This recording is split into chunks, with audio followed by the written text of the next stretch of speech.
Ne ouvrez pas cette porte, monsieur. Quelqu'un était sous votre voiture ce matin. La voix traversa le calme et paisible matin de Pasadena comme un coup de tonnerre. Jonathan rit, 46 ans, s'arrêta net, la main toujours posée sur la poignée de sa Porsche grise ardoise. La voiture brillait sous le soleil californien, un reflet miroir de richesse et de contrôle. Il cligna des yeux, incertain d'avoir bien entendu. De l'autre côté de la rue étroite, une petite fille noire en pantalon de pyjama violet et sweat à capuche usée se tenait pieds nus sur sa pelouse, haletante. Un carnet de croquis encore serré dans une main. Ses boucles étaient en désordre, ses yeux grands ouverts par la panique, pas de la malice, ni du jeu, une vraie panique. Jonathan fronça les sourcils. Avant de commencer l'histoire, dites-nous en commentaire d'où vous regardez, et si vous aimez cette histoire, n'oubliez pas de liker et de vous abonner. Qu'est-ce que tu as dit? La fille fit un pas hésitant vers lui. Je l'ai vu, un homme. Il avait des gants. Il était sous ta voiture avant le lever du soleil. Sa voix se brisa, à peine un murmure maintenant. Je crois qu'il a mis quelque chose là-dessous. Les instincts de Jonathan, habitués davantage aux salles de conseil qu'aux menaces d'explosifs, refusèrent de croire à une absurdité pareille. Dans un peu plus d'une heure, il devait partir pour San Diego, à 160 km au sud, où le nouveau bureau satellite de Reese allait ouvrir en toute discrétion, exactement comme il préférait. Pas de convoi de sécurité, pas d'assistant, juste l'autoroute et un discours enregistré sur une clé USB. Mais quelque chose dans l'expression de la fille l'arrêta. Pas la peur, mais l'effort, le risque qu'elle prenait à parler ainsi à un inconnu comme lui. Il se baissa légèrement, regardant sous le châssis. Au début, rien. Puis, juste derrière l'avant, une mince plaque noire mate, un objet rectangulaire avec une faible lumière rouge clignotante. Clignotant, clignotant, clignotant. Le souffle de Jonathan se coupa. Il recula lentement, le dos raide d'incrédulité. Son téléphone était déjà en main. Grave, j'ai besoin de toi à la maison de Pasadena. Amène tout le monde. M. 22 minutes plus tard, 2 SUV noirs non marqués s'arrêtèrent au bord du trottoir, déchargeant 4 membres de son équipe de sécurité privée en tenue tactique marine. La rue restait étrangement silencieuse. Le seul bruit, le chant doux des oiseaux au-dessus. L'agent principal, une femme à la mâchoire carrée nommée M. Sekra, s'accroupit et hocha la tête gravement. « Monsieur, c'est un dispositif à mouvement. Sensible, explosif, déclenché par pression et accélération. Si vous aviez appuyé sur l'accélérateur. » Jonathan ne répondit rien. Sa bouche était sèche. Il jeta un regard de l'autre côté de la rue. La petite fille était toujours là, à moitié cachée derrière un buisson d'hortensia. Son carnet de croquis maintenant pressé contre sa poitrine comme une armure. Jonathan traversa lentement la rue, ajustant les manches de sa chemise, essayant de calmer son cœur qui battait à toute vitesse. Il s'arrêta à quelques pas d'elle. « Quel est ton nom ?» Elle leva les yeux, méfiante. « Zaria. Zaria Ellis. Quel âge as-tu ?»« 8 ans. »« Tu habites ici ?» Elle hocha la tête. « Avec ma maman. Elle travaille de nuit. »« Ah, tu étais réveillé tôt. » Zaria mordit sa lèvre. « Je dessine le matin. J'ai vu l'homme avant que le soleil se lève. Il avait une capuche. Il regardait souvent par-dessus son épaule. Ses petites mains agrippaient les bords du papier. Je pensais qu'il volait quelque chose, mais ensuite j'ai vu les fils et la lumière clignotante. » Jonathan s'accroupit à son niveau. Il n'était pas doué avec les enfants. Il n'avait jamais eu le temps ni le tempérament, mais quelque chose dans le courage silencieux de cet enfant le touchait. « Tu m'as sauvé la vie, » dit-il doucement.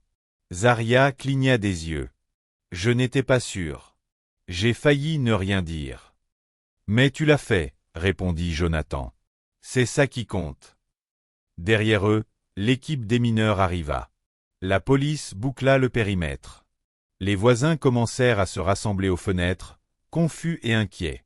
Jonathan se redressa lentement, le regard toujours posé sur Zaria. Dans sa petite main, le dessin qu'elle avait fait était visible. Un croquis de l'allée de la Porsche et de l'homme à la capuche accroupi dessous. Les traits étaient grossiers, mais incontestables. Sa voix était calme. « Puis-je voir ça ?» Zaria hésita, puis lui tendit le dessin.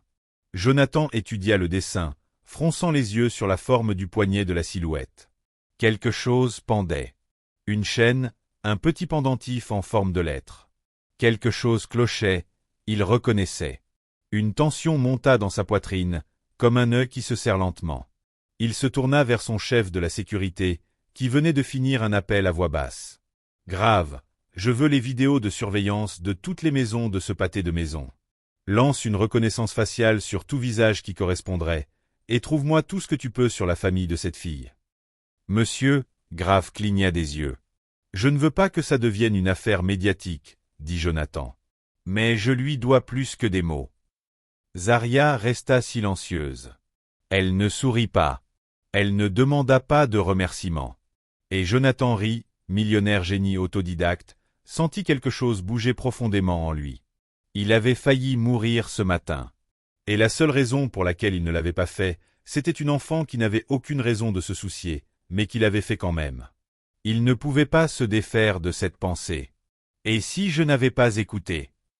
Il regarda de nouveau le dessin et cette fois remarqua le poignet, la chaîne, le pendentif, une seule lettre, Karen, sa femme. Son souffle se coupa dans sa poitrine. La pensée glissa comme une ombre. Et si ce n'était pas un hasard? Et si le vrai danger avait dormi à ses côtés tout ce temps? Jonathan resta immobile dans son bureau cette nuit-là. Les lumières tamisées, la lueur d'un flux vidéo de sécurité en pose dansant sur son visage. Dehors, le ciel de Pasadena s'obscurcissait en un bleu marine profond. Mais à l'intérieur, son monde s'était rétréci à une seule question qui ne le quittait plus. Karen est-elle impliquée? Il avait passé des années à construire une vie basée sur la logique, la stratégie, le contrôle, mais ceci, c'était le chaos mêlé à la trahison. À l'écran, la vidéo granuleuse de 4h56 montrait un homme en sweat à capuche sombre montant son allée. L'image était à peine reconnaissable, mais vint alors le moment qui glaça Jonathan.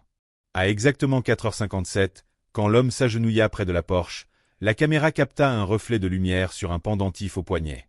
Agrandi, pixelisé, mais incontestable, un petit charme doré en forme de K pendait à une chaîne délicate. Karen portait ce même pendentif depuis des années, depuis leur rencontre. Il le lui avait offert quand Reese avait atteint son premier million de revenus. Elle disait que ça lui rappelait d'où tout avait commencé. Son esprit courut à travers chaque conversation, chaque regard qu'elle lui avait lancé ces derniers mois. Elle avait été distante récemment. Oui, elle prétendait être stressée, par des événements caritatifs nocturnes, des appels téléphoniques discrets derrière des portes fermées. Il avait attribué ça à la pression de gérer le volet communautaire de l'entreprise. Mais maintenant, avec cette image gravée dans sa mémoire, tout semblait différent. Grave entra discrètement, tenant un dossier Manila et une clé USB. Nous avons lancé une reconnaissance faciale sur la vidéo. Pas d'identification concluante pour l'instant. La capuche masque la plupart des traits, mais nous avons amélioré la vidéo prise chez les Ellis. Il branchait la clé USB à la télévision et lança un second angle, cette fois depuis une caméra Ring de l'autre côté de la rue. L'image s'affina, pas parfaite, mais plus claire. Jonathan se pencha en avant. La posture de l'homme, sa façon de bouger, subtile, familière, sa démarche était irrégulière, le pied gauche traînant légèrement. Jonathan resta figé. « Tu vois ça ?» demanda Grave. Il hocha lentement la tête. « Cette boiterie. Je connais cette démarche. » Il se frotta les tempes. Les souvenirs revenaient par fragments. Un vieux nom, un chapitre enterré. Kyle Merrick, l'ex de Karen, un développeur amateur qui avait tenté de poursuivre Jonathan au début de sa carrière pour vol d'idées. L'affaire avait été abandonnée faute de preuves, mais Jonathan avait toujours soupçonné que Kyle n'était qu'une marionnette, poussée par quelqu'un de plus avide de vengeance. Karen n'avait jamais parlé de Kyle après leur mariage. Jonathan se leva et marcha lentement vers la fenêtre, les bras croisés. Vérifie si Kyle Merrick utilise des alias récents, des adresses, des locations, n'importe quoi près de Pasadena. Grave hocha la tête puis hésita. Et la fille, Zaria? Jonathan se retourna. Qu'en est-il d'elle? On a creusé dans ses antécédents comme demandé. Mère célibataire, elle s'appelle Marcia Ellis. Travaille de nuit à l'hôpital Huntington Memorial comme femme de ménage. Pas de casier judiciaire. Elle a du mal à payer le loyer mais paie toujours à temps. La fille n'a jamais eu d'ennui à l'école. Ses professeurs la décrivent comme calme, observatrice, douée. Jonathan resta silencieux un moment. Mais une surveillance discrète sur leur maison. Pas d'uniforme. Je ne veux pas que quelqu'un les utilise comme levier. Grave s'arrêta à la porte. Monsieur, voulez-vous que je contacte la police? Jonathan secoua la tête. Pas encore. On ne lâche rien tant qu'on ne sait pas à quoi on a affaire. Jonathan acquiesça sans répondre. Une douleur monta derrière ses yeux, non pas par manque de sommeil, mais sous le poids même de la trahison qui serrait sa poitrine comme un étau. La femme avec qui il avait partagé une maison, un nom, et une entreprise avait augmenté son assurance vie quelques semaines avant que quelqu'un ne tente de faire exploser sa voiture. La même femme qui lui avait murmuré à l'oreille « Je crois en toi plus que le conseil d'administration ne le fera jamais ». Elle avait été à ses côtés lors de dîners avec des investisseurs, lors de lancements publics, lors d'obsèques, et maintenant elle pourrait bien se tenir aux côtés de l'homme qui avait posé une bombe sous sa Porsche. Grave posa un autre dossier devant lui. Nous avons extrait les reçus de voyage de Karen des 6 derniers mois. 3 voyages à San Francisco, chacun coïncidant avec des week-ends de conférences organisés par Merrick Data Solutions. Jonathan fixa le nom Kyle Merrick. Il ne l'avait pas entendu prononcer à voix haute depuis presque une décennie, mais le souvenir brûlait vivement. Un procès perdu, des accusations murmurées, puis la disparition soudaine de l'homme lui-même. Kyle n'avait pas seulement perdu le procès, il avait perdu crédibilité, investisseurs et réputation. Mais il semblait qu'il n'avait pas perdu Karen. Nous avons confirmé des chevauchements d'hôtel, ajouta Grave. Ils logeaient au même endroit, à 2 étages d'écart. La mâchoire de Jonathan se serra. Depuis combien de temps? Grave hésita. Peut-être 1 an, peut-être plus. Jonathan se recula du bureau et se leva en marchant. Quoi d'autre? Il y a plus, dit Grave en baissant la voix. Nous avons accédé à une sauvegarde du cloud de l'assistance personnelle de Karen. Il y a un brouillon de mémo jamais envoyé, mais sauvegardé automatiquement. Il glissa une feuille imprimée. Jonathan la prit. Objet, stratégie post-transition. Après la perte tragique de Jonathan, notre priorité sera de stabiliser la confiance des actionnaires. Le leadership de RISEC doit refléter vision et continuité. Karen assumera le rôle de PDG par intérim avec le soutien total du conseil consultatif. Il n'acheva pas la lecture. Il préparait l'avis de décès, murmura Jonathan. Grave ne répondit pas. Jonathan laissa tomber la page sur le bureau. Il pensait que ça ressemblerait à un accident sur l'autoroute. Je devais mourir dans une boule de feu sur l'I5. Sa voix était vide, pas de colère, pas de chagrin, juste une froide prise de conscience. Ils ont failli réussir, murmura-t-il. Grave s'avança. Monsieur, nous pouvons aller à la police. Vous avez assez pour lancer une enquête officielle. Pas encore, dit Jonathan. Je veux tous les noms que Karen a contactés ces 60 derniers jours. Tous ceux qu'elle a rencontrés seuls. Tous ceux qui ont soudainement pris des vacances ou obtenu une augmentation. Tu penses que la corruption est plus profonde? Je crois que je dirige une entreprise que je ne reconnais plus. Il se tourna de nouveau vers la fenêtre. Son reflet lui paraissait plus vieux qu'il ne se souvenait. Plus gris, plus mince, et derrière ses yeux, quelque chose avait commencé à s'éveiller.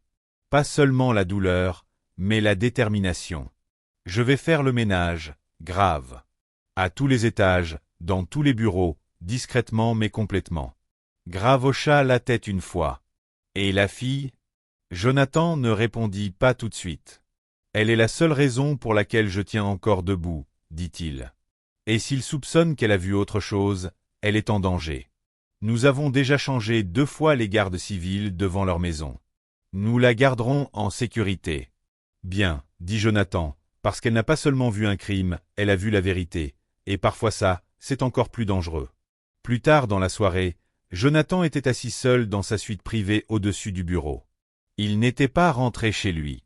Il ne voulait pas voir les vêtements de Karen suspendus dans leur dressing. Il ne voulait pas sentir son parfum qui persistait dans l'escalier. À la place, il était assis avec un verre de bourbon à la main, fixant le mur. Il fut un temps, pas si lointain, où il croyait que la loyauté était indéfectible. Que la confiance, une fois acquise, était permanente. Mais alors que les événements des dernières 48 heures détruisaient tout ce qu'il pensait savoir, il comprit autre chose. La confiance n'est pas une fondation.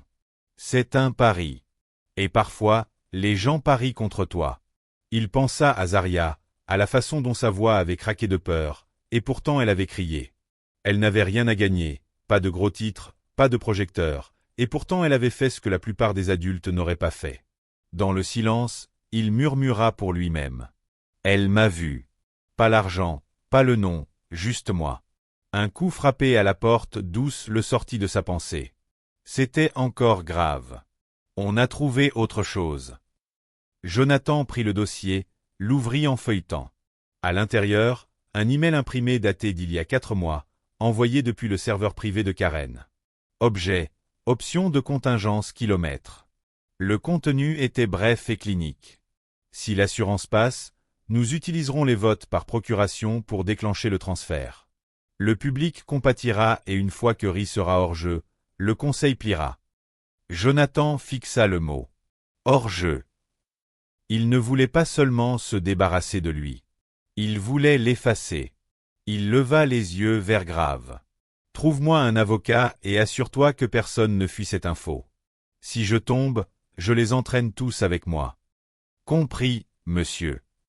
Quand tout cela sera terminé, on va réécrire le règlement intérieur de l'entreprise. Grave haussa un sourcil. Vous voulez dire littéralement? Oui, à partir de maintenant, la loyauté aura des conséquences. Jonathan regarda encore une fois la ligne d'horizon à travers la fenêtre de son bureau, la ville clignant des yeux dans le crépuscule. Il n'était plus le même homme qui était monté dans cette voiture hier matin. Il ne savait pas qui il était maintenant. Mais une chose était certaine. Ceux qui avaient essayé de l'enterrer avaient sous-estimé la règle qu'il suivait depuis toujours. Les survivants n'oublient pas. Ils se préparent. 2 jours plus tard, Karen Ri se tenait au centre de la salle de réunion de Ristech, souriant avec grâce sous la douce lumière des plafonniers encastrés. Sa robe noire sur mesure tombait comme une déclaration, élégante, précise, stratégique. Autour d'elle, 11 membres du conseil d'administration, sirotant leur espresso et feuilletant les dossiers. L'ordre du jour indiquait « Planification à long terme de la succession et préparation à la gestion de crise ». Jonathan Ri n'était pas dans la pièce. Karen prit la parole, d'une voix claire. Comme vous le savez tous, Jonathan prend un congé personnel temporaire suite à la tentative d'assassinat dont il a été victime. Il m'a demandé de prendre ses fonctions d'intermédiaire exécutif afin de maintenir la stabilité des opérations. Quelques membres du conseil hochèrent la tête. D'autres échangèrent des regards, impassibles. La voix de Karen restait calme, maîtrisée. Notre priorité absolue est de préserver la confiance dans la marque, l'entreprise et l'héritage que nous avons construit ensemble. Elle laissa ce mot en suspens suffisamment longtemps. Personne ne la contesta. Personne ne posa la question évidente. Jonathan n'avait fait aucune déclaration officielle. Pas de communiqué de presse, pas d'allocution vidéo. Il s'était simplement tu. Et cela, pensa Karen, était la beauté des choses, car dans le silence, le pouvoir se repositionne. Au fil de la réunion, son téléphone vibra discrètement dans son sac. 1 fois, puis 2, puis 3 fois. Elle attendit, finit sa phrase, conclut la séance sous les applaudissements et un sourire. Ce n'est que lorsqu'elle fut seule qu'elle consulta les messages. Numéro inconnu. Je sais ce que tu as fait. Retrouve-moi. Minuit. 1,417 Warner Avenue. Viens seul. La main de Karen s'arrêta sur l'écran. Elle lut le message encore et encore. Son cœur ne battait pas plus vite, mais son esprit travaillait comme un scalpel. Elle supprima le fil de discussion et rangea son téléphone dans son sac. Elle avait une bonne idée de qui l'avait envoyé. Et si cette personne avait survécu, alors elle l'avait sous-estimé plus qu'elle ne le pensait. Ce même soir, Jonathan était assis à l'arrière d'un SUV non identifié, garé à 2 pâtés de maison de l'adresse de Warner Avenue. Un entrepôt délabré, abandonné depuis les années 90, aujourd'hui couvert de graffitis, de verres brisés et habité par des pigeons. À ses côtés, Grave scannait le périmètre avec un moniteur portatif. « Elle vient seule », dit Grave en désignant l'extrémité de l'allée. Berline noire, garée, pas de renfort. Jonathan observa Karen sortir du véhicule, un téléphone dans une main, l'autre serrant un petit sac. Sa posture était impeccable, comme toujours. Contrôlée, délibérée. Il serra la mâchoire. Le bâtiment est-il sécurisé? On a fouillé 2 fois, répondit Grave. Audio et vidéo en place. Pas de piège mortel. Elle va penser qu'elle arrive pour une confrontation. Elle ne saura pas qu'elle vient pour une confession. Jonathan acquiesça et sortit du SUV. La porte de l'entrepôt grinça sur ses gonds rouillés. Karen entra prudemment, ses talons claquant doucement sur le béton. Elle regarda autour d'elle, s'attendant à voir la police, un piège, un drone. Ce qu'elle vit, ce fut Jonathan debout à côté d'une table pliante, seul, les manches retroussées, sans garde du corps. Il avait l'air plus maigre, plus dur, comme quelqu'un dépouillé jusqu'à la vérité. « John », dit-elle doucement, un sourire usé aux lèvres. « Tu es vivant », répondit-il. Surprise. Elle hésita. « Bien sûr, je suis soulagé. Je m'inquiétais. » « Tu t'inquiétais avant ou après avoir souscrit à la 2e police d'assurance ?» demanda-t-il. Ses lèvres s'ouvrirent puis se refermèrent. « Je sais pour les appels, Karen. Les réunions à l'hôtel, Kyle Merrick, les faux procès-verbaux, les téléphones jetables, le plan stratégique. » Son masque craqua, mais à peine. « Je ne sais pas ce que tu crois avoir découvert, mais moi, j'ai trouvé assez, » cracha Jonathan, la voix résonnant dans le vide. Assez pour savoir que ce n'était pas une histoire de dispute, de vengeance ou de ressentiment. C'était pour me remplacer. Karen inclina la tête doucement. Tu as laissé un vide de pouvoir, Jonathan. Pendant des années, tu t'es plus concentré sur les bâtiments que sur les gens, sur les systèmes plutôt que sur la succession. Tu as fait de Ristec ton hôtel, mais tu as oublié d'y oindre un prêtre. Il s'avança lentement. Tu as mis le feu à l'hôtel comme solution. Elle ne répondit pas. « Tu aurais pu partir, » continua-t-il. « Tu avais toutes les options. Tu voulais l'entreprise, le nom, le projecteur, mais tu voulais aussi porter la robe de veuve, n'est-ce pas? Tu voulais que la sympathie couvre ta stratégie. » Les yeux de Karen brillèrent. « Tu as toujours sous-estimé à quel point les gens croient facilement au chagrin. » Il la regarda un moment, puis son regard se tourna vers le mur au fond. Un voyant rouge clignotait faiblement, tout enregistrant. « Je voulais te donner une chance, » dit-il. Une chance de le dire à haute voix. D'admettre que ça comptait assez pour toi pour tuer. Mais Karen ne sourit que d'un sourire froid et impeccable. « Je ne t'ai pas tué, Jonathan, » dit-elle. « Tu es toujours là. » Il laissa échapper un souffle, presque un rire. « Non. Cette version de moi, celui qui te faisait totalement confiance, il est mort. » Il ramassa une petite télécommande sur la table et appuya sur un bouton. Le mur latéral s'alluma, révélant un flux en direct de toute la salle du conseil d'administration où Grave était assis. À l'intérieur, les images de l'entrepôt passaient déjà aux yeux des cadres stupéfaits. Le sang de Karen se glaça. « Il nous regarde, » dit-elle, la voix tendue. « Il ne se contente pas de regarder, » répondit Jonathan. « Il vote. » En quelques minutes, son téléphone vibra à nouveau. Une notification, accès interne révoqué, suivie d'une autre. Courriel personnel désactivé, puis une 3e. Action en justice en cours. Karen le fixa. Pour la première fois, sa voix trembla. « Tu fais une erreur. »« Non, » dit-il en se détournant. « Je corrige une erreur. » Elle s'avança, les lèvres retroussées. « On se souviendra encore de moi. » Jonathan s'arrêta au seuil de la porte de l'entrepôt. « Peut-être, » dit-il, mais seulement comme la femme qui a essayé d'effacer le mauvais homme et a fini par s'effacer elle-même. Puis il sortit dans la fraîche nuit de Los Angeles, la laissant seule dans un entrepôt silencieux, où son propre ambition avait finalement résonné trop fort pour être ignorée. Le lendemain matin, après la chute de Karen, l'atmosphère au siège de Reese était étrangement calme. La réceptionniste parlait à voix basse. Les cadres évitaient le regard. Le logo au-dessus du hall brillait d'une lumière artificielle, mais la confiance habituelle avait disparu. Tout le monde avait vu les images. Tout le monde avait entendu la trahison calme vêtue de soie. Jonathan arriva juste après 8 heures, vêtu d'un costume gris foncé sans cravate. Ses pas étaient lents mais assurés. Il ne bougeait plus comme un PDG protégeant son image. Il bougeait comme un homme qui n'a plus peur des ombres. Dans le salon des cadres, Grave lui tendit les dernières nouvelles. L'équipe juridique de Karen est restée silencieuse. Son avocat a demandé un règlement à l'amiable, sans presse, mais les dégâts sont déjà là. Jonathan hocha la tête sans lever les yeux. Qu'il laisse courir. Le silence parlera plus fort que les gros titres. Grave hésita. Il y a une autre chose. Jonathan haussa un sourcil. L'homme au sweat à capuche. On a une piste. La main de Jonathan se figea sur la page qu'il tournait. Kyle Merrick, dit Grave en posant une nouvelle photo sur la table. Son frère Devon Merrick. Même corpulence, même boiterie. Kyle vit au Canada depuis 2 ans. Devon, lui, est apparu à San Diego il y a 6 semaines avec une fausse identité. Karen a transféré de l'argent à une société écran liée à lui.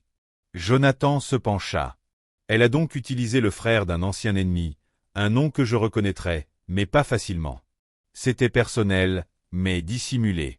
Elle ne voulait pas que l'élimination soit reliée à quelqu'un de trop évident. Grave hocha la tête. La piste de l'argent s'arrête hier. Il a de nouveau disparu, mais on suit toujours des signaux financiers. Il y a de fortes chances qu'il réapparaisse. Jonathan expira par le nez. Continuez à creuser, mais discrètement. Puis, un instant, son regard se posa sur la grande fenêtre derrière Grave. De l'autre côté de la rue, la ville vibrait à son propre rythme. Voitures, lumière, vies ordinaires qui continuaient. Pourtant, dans une de ces maisons, une fille nommée Aria se préparait pour l'école comme si rien n'avait changé. Mais tout avait changé. Zaria était assise à l'arrière d'une modeste Toyota argentée, son sac à dos sur les genoux, ses doigts tapotants contre la fermeture éclair. Sa mère, Marsha, la regarda dans le rétroviseur en reculant la voiture dans l'allée. « Ça va, ma chérie ?» Zaria hocha la tête. « Je suppose, mais tu es bien silencieuse. » Je ne cesse de penser. Et si je n'avais pas crié ce jour-là? Et si j'étais restée silencieuse? Marsha sourit doucement. Mais tu ne l'as pas fait. J'ai failli. Mais tu ne l'as pas fait, répéta Marsha d'une voix plus ferme. Ma chérie, le courage ce n'est pas de ne pas avoir peur. C'est de faire ce qui est juste, même quand tu as peur. Zaria regarda par la fenêtre, regardant le quartier défiler. Tu crois qu'il est encore en danger? Marsha hésita avant de répondre. Je pense que les gens comme Monsieur Ri doivent toujours se méfier. C'est ce qui arrive quand on a trop de pouvoir. Zaria réfléchit un instant. Il ne semblait pas puissant quand il m'a remercié. Il avait l'air petit. Marsha la regarda de nouveau dans le miroir, adoucissant son regard. Peut-être que c'est la première fois depuis longtemps qu'il voit le monde clairement. Plus tard dans la journée, Jonathan se tint devant la grande salle de conférence, maintenant transformée en salle de formation temporaire. Des dizaines d'employés étaient assis, s'attendant à une revue opérationnelle classique. Au lieu de cela, Jonathan monta au micro, s'éclaircit la gorge, et dit « Pas de diaporama aujourd'hui ». Un murmure parcourut la salle.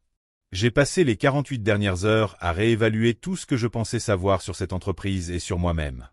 Il fit une pause, scrutant les visages. Nous avons construit Rise sur l'innovation, le leadership, l'ambition. Mais nous avons oublié quelque chose. Nous avons oublié les gens. Un silence s'installa. Il n'y a pas d'algorithme pour la confiance, pas d'indicateur trimestriel pour l'intégrité, et aucune application qui remplace la conscience. Quelqu'un au premier rang bougea mal à l'aise. Jonathan continua. Une enfant me l'a rappelé. Une petite fille qui n'avait aucune raison de parler. Mais qui l'a fait quand même.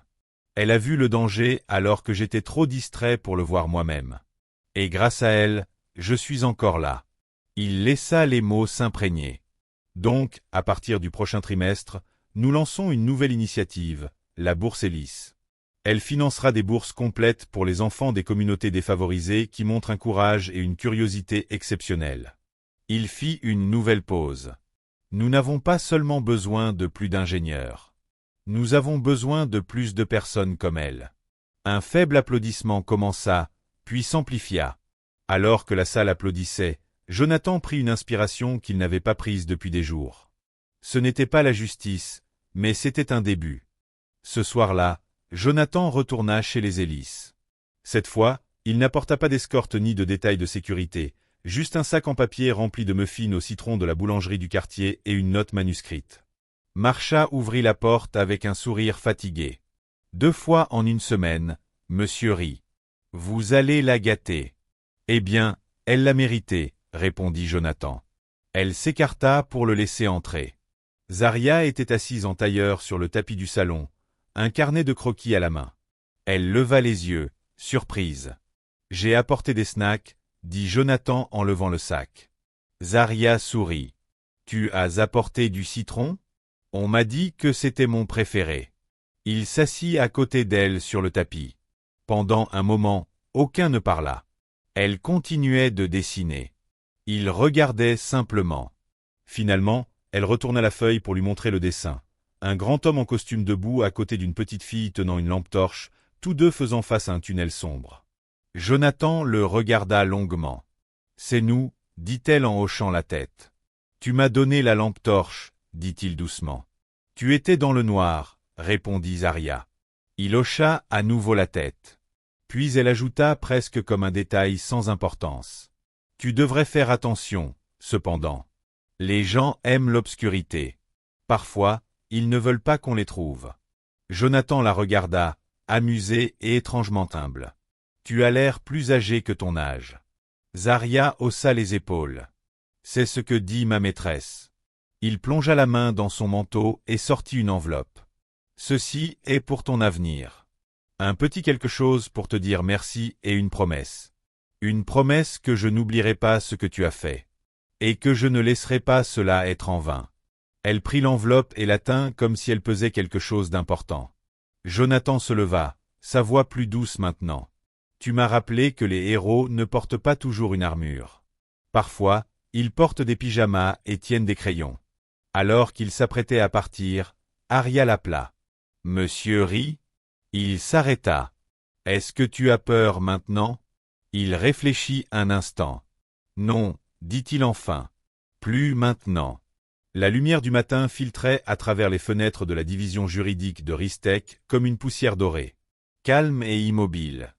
Mais à l'intérieur du bureau privé de Jonathan, l'ambiance était tout sauf calme. Grave était debout près du moniteur, faisant défiler les images des caméras et les journaux de données tout en parlant dans son casque. Aucun mouvement sur les comptes de Devon-Méric depuis les dernières 12 heures. Soit il s'est caché, soit quelqu'un l'a aidé à disparaître. Jonathan était assis à son bureau, le carnet intact, les yeux fixés sur le dossier unique devant lui. Un profil mince comme une feuille, mais lourd de sens. La dernière apparition connue de Devon. Un motel à anse nue. Une signature numérique remontant à un téléphone prépayé qu'avait utilisé Karen. Il efface ses traces, murmura Jonathan. Il brûle ce qui reste. Grave retira son oreillette et se tourna vers lui. Les autorités traînent des pieds sur l'enquête. Personne ne veut admettre qu'un PDG a failli être assassiné par sa propre épouse et son contractant fantôme.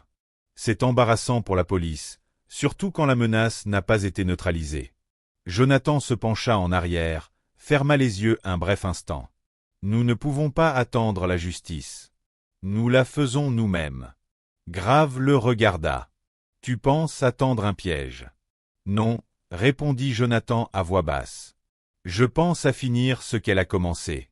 Mais cette fois, à ma façon. Grave inclina la tête. Explique.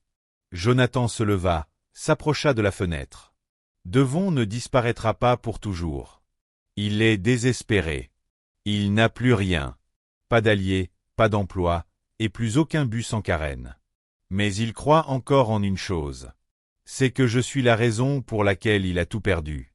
Et s'il pense pouvoir encore mener sa mission à bien, il essaiera à nouveau. Tu veux qu'il essaie? Je veux qu'il croie que je suis vulnérable. Jonathan se retourna, les yeux perçants. Nous laissons circuler une fuite contrôlée. Des rumeurs que je suis devenu faible, que je me retire de la vie publique, que je quitte complètement l'entreprise, assez pour lui faire croire que c'est sa dernière chance. Grave haussa un sourcil. Et quand il reviendra? Le ton de Jonathan baissa. Nous serons prêts. Ce même après-midi, le plan était déjà en marche.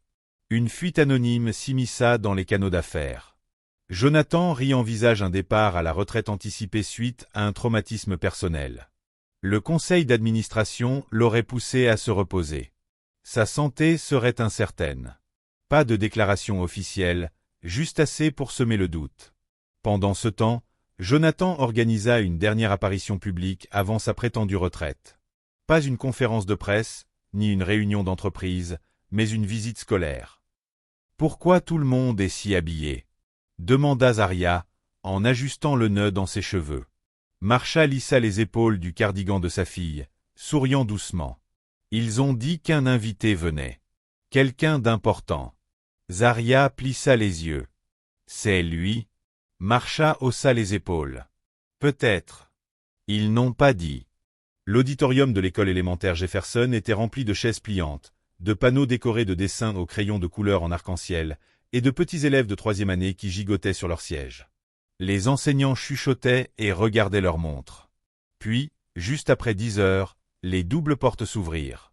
Jonathan réentra avec des gardes de sécurité, portant une pile de livres sous un bras et une expression douce, rarement vue sur les couvertures de magazines. Les enfants se turent. Même les professeurs semblaient hésiter entre se lever ou s'incliner. Jonathan sourit. « Je peux m'asseoir » Zaria leva la main. « Mais tu le es déjà. » Un éclat de rire parcourut la salle. Il s'assit au bord de la petite scène et parla comme s'il n'était pas dans une salle de conseil. « J'ai été sauvé par quelqu'un à peu près de votre âge. » Elle a vu ce que personne d'autre n'a vu, et au lieu de rester silencieuse, elle a agi. Une enseignante s'essuya discrètement les yeux. Jonathan leva un livre et lut quelques minutes. Sa voix était stable mais douce. Quand il eut fini, il regarda la classe. Être courageux ne veut pas dire ne pas avoir peur. Ça veut dire faire ce qui est juste, même quand on a peur. Il se tourna vers Zaria, qui redressa un peu la tête. Après l'événement, il s'agenouilla près de sa chaise et parla à voix basse, seulement pour elle. « J'ai besoin que tu fasses attention, Zaria. Quelqu'un ne sera peut-être pas content que tu m'aies aidé, mais je te promets que je ne laisserai personne te faire du mal. » Zaria hocha la tête, les lèvres serrées. « Je n'ai pas peur. » Jonathan esquissa un léger sourire. « Alors tu es déjà en avance sur la plupart des adultes que je connais. » Cette nuit-là, alors que la ville s'éteignait sous un crépuscule chaleureux, Jonathan se tenait seul sur le balcon de son Penthouse. En dessous, Los Angeles bourdonnait avec ses klaxons habituels, ses lumières, ses conversations. Mais lui sentait la tension dans l'air, invisible mais indéniable. Le calme avant la tempête. Le piège était tendu. La rumeur s'était répandue. Et si Devon regardait, il ne pourrait pas résister. Juste après minuit, grave à plat. Nous avons du mouvement. Jonathan ne demanda pas où. Il attrapait déjà son manteau. 1 heure plus tard, une alerte silencieuse retentit à l'arrière de sa propriété secondaire et maison non répertoriée juste à l'extérieur de Burbank, que le rapport Fuy avait laissé entendre comme sa nouvelle résidence de retraite. Devon Merrick avait mordu à l'hameçon.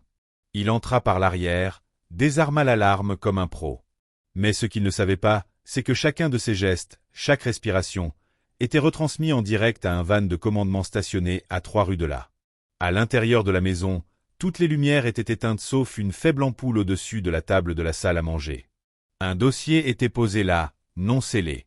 À l'intérieur, des photos, des images de surveillance de Karen remettant un téléphone jetable à Devon, des captures d'écran de transfert bancaire, la police d'assurance, et au sommet une simple note. Cela se termine avec la vérité. Tu choisis comment? Devon resta figé, fixant les dossiers. Derrière lui, la porte s'ouvrit. Jonathan entra seul, désarmé, les mains vides. Devon se retourna, surpris, mais ne s'enfuit pas. Tu as suivi ses ordres une fois, dit Jonathan d'une voix basse. Que se passe-t-il maintenant qu'elle est partie? La mâchoire de Devon se crispa. Tu as ruiné la vie de mon frère. Les nombres font des choix. Toi aussi. Et nous voilà. Je n'avais pas prévu de te tuer, dit Devon d'une voix cassée. Pas au début, mais ensuite je t'ai observé. La façon dont les gens te suivaient. La façon dont tu marchais comme si rien ne pouvait t'atteindre.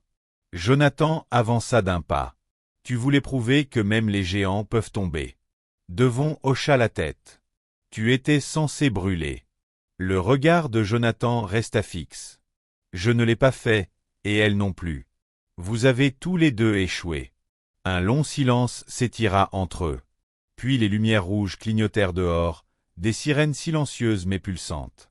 Devon ne broncha pas. Je suppose que c'est fini. Jonathan hocha la tête. Oui, pour toi. Je me tournais pour partir, mais pas pour moi. Le lendemain matin, après l'arrestation de Devon Merrick, Jonathan se tenait dans la salle de presse de Reese, un endroit qu'il avait rarement utilisé auparavant. La pièce, polie et austère, était maintenant remplie de journalistes, d'employés, et d'une équipe de tournage diffusant en direct à une audience nationale. Il ne portait pas de costume de pouvoir, pas de pupitre, pas de téléprompteur, juste un micro et un homme qui avait décidé d'arrêter de se cacher de la vérité. « Bonjour à tous », commença-t-il d'une voix stable. « Je sais que beaucoup d'entre vous ont des questions sur ce qui s'est passé ces derniers jours, sur l'entreprise, sur moi, et sur ce qui vient après. » Il jeta un coup d'œil à la dernière rangée où Grave se tenait tranquillement près de la porte, les bras croisés. Sur le côté, Marsha Ellis et sa fille Zaria, invitées personnellement, étaient assises. Jonathan continua. Cette entreprise a failli être étouffée par le silence. Pas seulement celui de ceux qui ont conspiré contre elle, mais de moi, de nous tous qui avons vu les signes et les avons ignorés, qui avons préféré le confort à la clarté. Les caméras zoomèrent légèrement. Une conspiration s'est déroulée sous nos yeux. Une trahison profondément personnelle. Ma femme, Karen Rhee, a conspiré avec une partie extérieure pour me retirer à la fois de cette entreprise et de ce monde. Elle a échoué. Un léger souffle traversa la salle.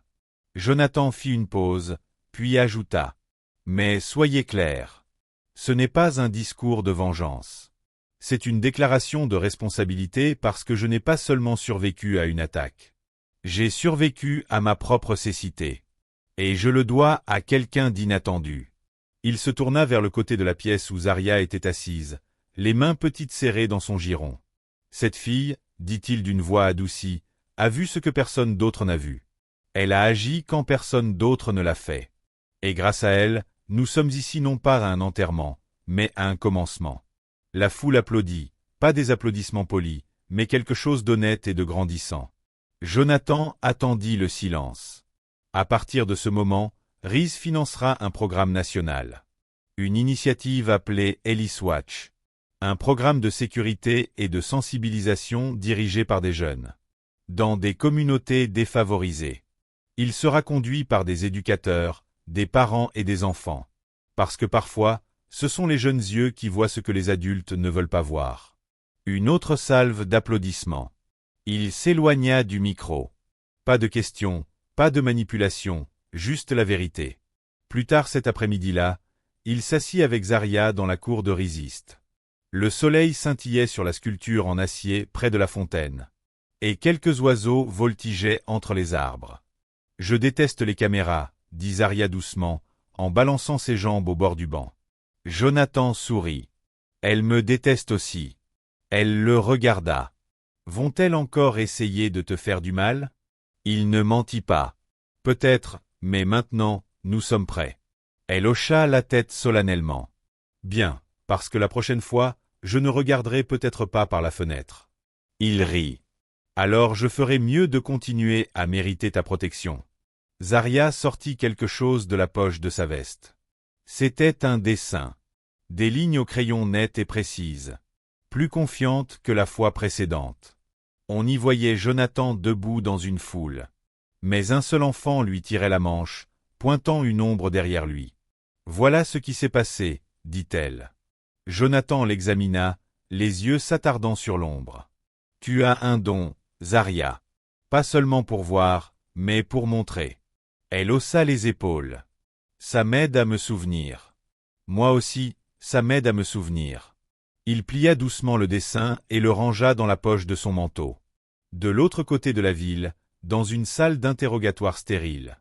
Devon Merrick était enchaîné au sol, la tête baissée. Deux détectives le questionnaient calmement. Pas de cris, pas de drame. Mais il restait silencieux. Ce n'est que lorsqu'ils lui demandèrent. « Est-ce que Karen Rhee t'a donné l'argent directement ?» qu'il releva la tête. « Elle n'avait pas besoin de le faire, » murmura-t-il. Elle m'a regardé. C'était suffisant. Les détectives échangèrent un regard. Qu'est-ce qu'elle t'a promis? Devon fixa la table en métal. Que je finirais ce que Kyle avait commencé. Que je serais la raison pour laquelle les gens auraient enfin peur de Jonathan Rie. Et maintenant Devon leva les yeux. Le regard vide. Maintenant, c'est moi la raison pour laquelle les gens se souviennent de cette fille. Le lendemain, Jonathan revint chez les Ellis. Sans garde ni carte de visite, mais avec quelque chose de plus lourd. Marsha ouvrit la porte, surprise. « Monsieur Rie, j'ai quelque chose à vous montrer. » Elle le fit entrer, et ils s'assirent dans le même salon qu'avant. Le soleil répandait ses rayons sur le sol. Zaria les observait depuis le couloir. Jonathan posa un document légal sur la table basse. « Voici un acte de propriété. La maison est entièrement payée. Elle est à vous définitivement. Pas d'hypothèque, pas de piège. » Le souffle de Marsha se coupa. « Pourquoi? Parce que vous avez élevé une enfant qui a sauvé un homme comme moi. Et je ne veux pas qu'elle s'inquiète un jour de l'endroit où elle dort. » Oh, des larmes montèrent aux yeux de Marsha. Mais elle ne dit rien. Jonathan se leva lentement. « Il y a encore une chose. » Il se tourna vers Zaria. « Je veux commander une fresque murale à notre siège, une fresque permanente. Et je veux que ce soit toi qui la conçoive. » Zaria cligna des yeux. « Moi? » « Oui, dit-il, elle montrera le moment où quelqu'un a vu la vérité. Le moment où tout a changé. » Elle ne répondit pas tout de suite. « Oui. Est-ce que je peux y mettre des oiseaux? » Il sourit. « Autant que tu veux. » Cette nuit-là, seul sur son toit, Jonathan regardait la ville en contrebas scintiller de vie. Son monde avait été brisé, exposé et reconstruit en moins d'une semaine. Il avait perdu une femme, survécu à une tentative de meurtre, découvert un complot qui mûrissait depuis des années.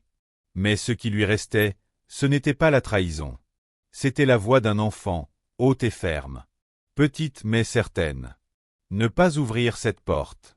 Cette voix avait déchiré son existence en pilotage automatique, et lui avait rendu quelque chose qu'il ne savait pas avoir perdu. Une raison de continuer. Il regarda la ligne d'horizon et murmura presque pour lui-même. « Tu m'as rendu la part qu'ils n'ont pas pu tuer. » Il ne parlait pas seulement de Zaria. Il parlait de quelque chose de plus profond. L'espoir. La fresque mit 2 semaines à être conçue, et encore 4 à être peinte. Elle s'étirait sur un mur central de l'aile Innovation Rise, où des centaines d'employés passaient chaque matin, en route vers des réunions, des échéances et des décisions. Mais maintenant, il ralentissait. Il s'arrêtait. Il regardait. Au centre de la fresque, une grande silhouette. Un homme peint en ton froid de gris et bleu ardoise. Figé en plein pas, une main tendue vers une porte. Derrière lui, des ombres se dessinaient. Subtiles mais indiscutables. Des câbles enroulés comme des serpents. Des visages à moitié cachés, des intentions obscures. Mais juste devant lui, brisant l'obscurité, se tenait un enfant en verre, petit mais sûr. Son bras était tendu, la paume ouverte. La bouche ouverte dans un cri silencieux. Stop. Autour d'eux, la ville s'élevait en lignes angulaires nettes. Mais au-dessus, le ciel était rempli d'oiseaux. Des dizaines, tous différents en forme et taille. En mouvement, en vol. Jonathan se tenait devant la fresque un lundi matin, entouré des chefs de département et d'un petit groupe d'invités, dont Marsha et Zaria Ellis. Zaria portait une robe marine et des baskets blanches. Les semelles un peu abîmées par l'escalade des échelles et des échafaudages de peinture. La foule applaudit poliment. Quelques-uns même applaudirent avec enthousiasme. Mais Jonathan ne s'avança pas pour parler. Il se tourna vers Zaria. Elle hésita, puis s'avança. « J'ai fait ça pour que les gens se souviennent. » dit-elle doucement, la voix se brisant dans le micro.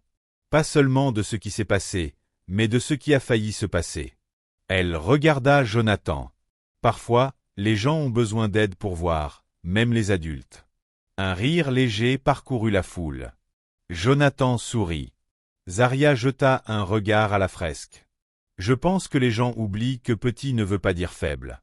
Une pause plus longue. Puis elle recula. Les applaudissements revinrent, plus lents cette fois, mais plus lourds, plus sincères. Plus tard, après la cérémonie, Jonathan raccompagna Arya à la voiture où Marsha attendait. « Tu as été incroyable, dit-il. » Arya haussa les épaules. « J'étais nerveuse. Tu ne le montrais pas. Je me suis entraînée devant le miroir, murmura-t-elle. 38 fois. Jonathan rit. La prochaine fois, essaie 37. Celle-là était parfaite. Il s'agenouilla à côté d'elle. Tu sais, cette fresque, elle nous survivra tous. Les gens passeront devant pendant des décennies. Ils oublieront peut-être les noms. Mais ils verront la fille, la lumière. Et c'est ça qui compte. Arya le regarda sérieusement. Est-ce que tu oublieras? Son sourire devint quelque chose de plus doux. Pas de toute ma vie. 2 jours plus tard, Jonathan se tenait dans une salle d'audience. Vêtu d'un costume sombre et d'une expression calme. De l'autre côté, Karen était assise avec son équipe juridique. Les bras croisés, le visage impénétrable. Elle n'avait pas essayé de le contacter depuis son arrestation. Pas d'appel, pas de lettre. Elle n'en avait pas besoin. Le silence entre eux disait tout. Le procureur présenta les preuves. La fraude à l'assurance, les traces numériques. Le complot en vue de commettre un meurtre. Le témoignage de Devon Merrick scella le sort. Mais Jonathan n'était pas là pour demander vengeance. Quand le juge lui demanda s'il avait une déclaration, il se leva lentement. « Je ne suis pas ici pour supplier une punition, dit-il. Je suis ici parce que j'ai cru en quelqu'un pendant des années.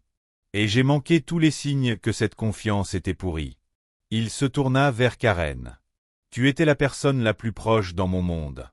Et je n'ai pas seulement perdu une partenaire. J'ai perdu l'homme que j'étais quand je te faisais encore confiance. » Une longue inspiration. Mais ce que tu as pris, quelqu'un d'autre l'a rendu. Un inconnu, un enfant, quelqu'un qui n'avait aucune raison de s'en soucier. Elle a crié parce qu'elle a vu la vérité. Et en faisant ça, elle a sauvé non seulement ma vie, mais aussi mon âme. Les yeux de Karen scintillèrent. Je porterai ce que tu as fait pour toujours. Mais pas parce que ça m'a brisé. Parce que ça m'a rappelé qui je refuse de devenir. Il s'éloigna. La sentence tomba rapidement. 15 ans, sans possibilité de libération conditionnelle. Pour complot et tentative de meurtre. Karen cligna des yeux une fois, puis baissa la tête. Le son du marteau retentit, net dans la salle. Jonathan sortit sans se retourner. Ce week-end-là, il ne retourna pas en ville. Il conduisit vers le nord, le long de la côte. Là où les falaises rencontrent l'océan. Et l'air sentait le sel et l'eucalyptus. Seul. Pas de chauffeur, pas de personnel, juste une voiture, un sac de sport et un carnet. Sur un promontoire paisible, il s'assit sur un banc face à la mer.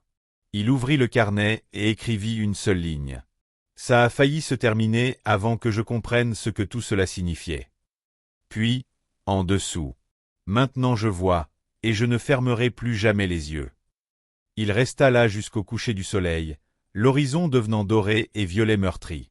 Les vagues murmuraient contre le rivage en contrebas. Lorsqu'il se leva pour partir, il se sentit plus léger, pas vide, mais aéré. Comme si le chagrin était passé à travers lui, nettoyé par la vérité et le temps. Son téléphone vibra. C'était une photo de Grave. Arya posait à nouveau devant la fresque, mais cette fois, elle y avait ajouté quelque chose. Une nouvelle silhouette en arrière-plan.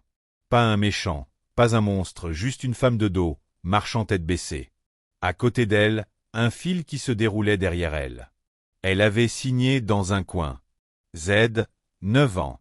Jonathan sourit, rangea le téléphone dans sa poche et marcha vers sa voiture. Aucun garde du corps ne l'attendait. Pas de Ferrari. Juste un homme qui avait affronté le pire de la trahison et le meilleur de l'humanité, et savait enfin lequel des deux l'avait le plus façonné. C'était un mercredi matin lorsque Jonathan retourna à l'endroit où tout avait commencé. Pas son entreprise, ni son mariage, mais le morceau de bitume exact où sa vie avait failli s'achever. La paisible impasse de Pasadena avait l'air exactement pareil. Et bien taillée, pelouse entretenue, l'arroseur automatique tournant toujours sur la pelouse du voisin. La seule différence, la Porsche jaune avait disparu depuis longtemps. Il l'avait vendue le lendemain de la condamnation de Karen. Il sortit du SUV noir et marcha jusqu'au bord de l'allée, s'arrêtant à l'endroit où Zaria s'était tenue ce matin-là, pieds nus et les yeux grands ouverts, criant à un inconnu d'arrêter. Pendant un long moment, il ne dit rien.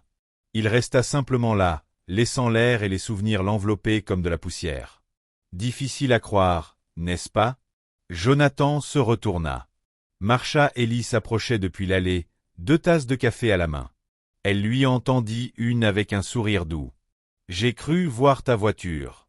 Je ne voulais pas te déranger. »« Tu ne me déranges pas, » répondit Jonathan en acceptant la tasse. « Zaria est à l'école. Elle m'a fait promettre de te dire qu'elle va inscrire la fresque au concours artistique régional des jeunes. » Jonathan sourit. « Elle gagnera s'ils sont intelligents. » Elle a dit que ça n'avait pas d'importance, ajouta Marcia. Elle veut juste que les gens la voient. Elle a raison, dit Jonathan en buvant une gorgée. C'est tout ce qui compte maintenant. Ils restèrent là, côte à côte, silencieux, regardant la rue calme pendant qu'un camion postal tournait au coin. Elle t'a déjà demandé pour Karen? Demanda doucement Marcia. Une fois, répondit Jonathan. Elle m'a demandé si je la haïssais. Et qu'as-tu répondu? Que je ne la haïssais pas, mais que je ne gaspillerais plus non plus d'amour pour elle. Marcia hocha la tête. Bonne réponse. Il prit une grande inspiration, puis la relâcha lentement. Je pensais autrefois que la trahison, c'était la fin de tout. L'effondrement de ce qu'il y avait de bon. Mais ce n'est pas ça. C'est un redémarrage. Une forme de grâce brutale. Marcia le regarda de côté. Tu es venu jusqu'ici juste pour dire ça? Il sourit légèrement. Non. Je suis venu dire adieu à cette rue. À ce qui s'est passé ici. Marcia ne répondit pas, mais posa une main brève sur son avant-bras. C'était le genre de geste que l'on fait quand on n'a pas les mots, mais qu'on veut dire je te vois, je comprends. Jonathan hocha la tête, se retourna et marcha vers le SUV. Mais à mi-chemin, il s'arrêta. Il sortit de sa poche le dessin plié que Zaria lui avait donné des mois plus tôt, celui de l'homme et de la fille dans le tunnel d'ombre. Il le regarda un moment, puis marcha doucement jusqu'au pied d'un arbre, au bord du trottoir. Il le plaça dans une pochette plastique, sous les racines. Pas pour oublier, mais pour laisser quelque chose derrière lui. 3 semaines plus tard, Zaria se tenait à côté de Jonathan dans un hall en marbre à Washington, D.C. Le bâtiment était ancien, avec des plafonds hauts et des colonnes qui s'élevaient comme des bras vers le ciel. Il assistait à la cérémonie nationale pour l'impact communautaire et le plaidoyer de la jeunesse. Zaria avait été nominée comme la plus jeune lauréate de l'histoire de l'événement. Elle portait un blazer bleu marine et des baskets argentées. Jonathan avait insisté pour qu'elle s'habille comme elle le souhaitait.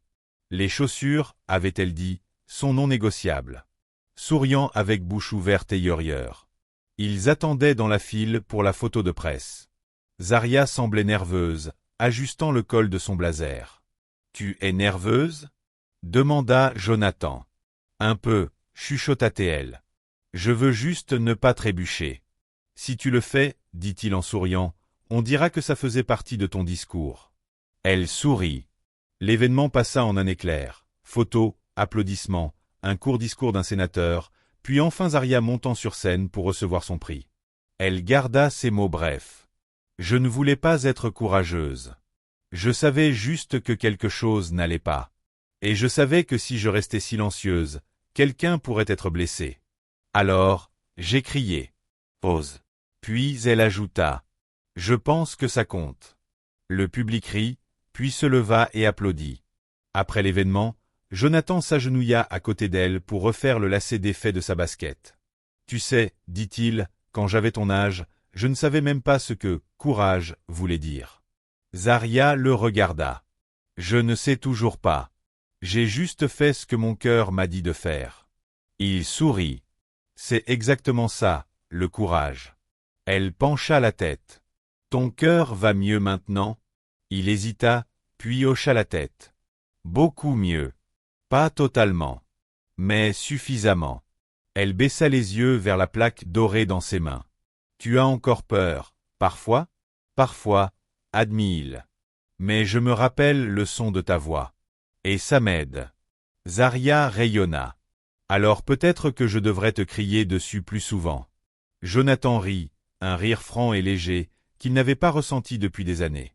Des mois plus tard, la fresque de Rees fut présentée dans un article intitulé Le mur qui veillait sur nous. Il fut repris par un magazine national. Des visiteurs venaient de tout le pays pour la voir, toucher les coups de pinceau, murmurer à leurs enfants. C'est une petite fille qui a peint ça. Une fille qui a sauvé la vie d'un homme. Jonathan fit encadrer l'article, mais il le plaça dans son bureau à domicile, pas dans la salle du conseil. Et sur son bureau, à côté des rapports exécutifs et des propositions d'investissement, se trouvait une seule photo. Ce n'était pas Karen. Ce n'était pas Devon. Ce n'était même pas Aria. C'était le dessin, maintenant plastifié, d'un homme sur le point d'entrer dans l'ombre, et d'un enfant qui l'arrête net simplement avec son instinct et un cœur grand ouvert. Il le regardait chaque matin et chaque soir. Parce que cela lui rappelait ce moment précis où tout ce qui comptait avait été sauvé. Pas par le pouvoir, pas par l'argent, mais par une voix. Une petite voix, mais la seule qui s'était levée. Et cela, avait-il compris. C'est de ça que sont faits les héros. Si cette histoire vous a plu, n'oubliez pas de mettre un « j'aime », de partager vos impressions en commentaire, et de vous abonner à la chaîne pour plus d'histoires comme celle-ci.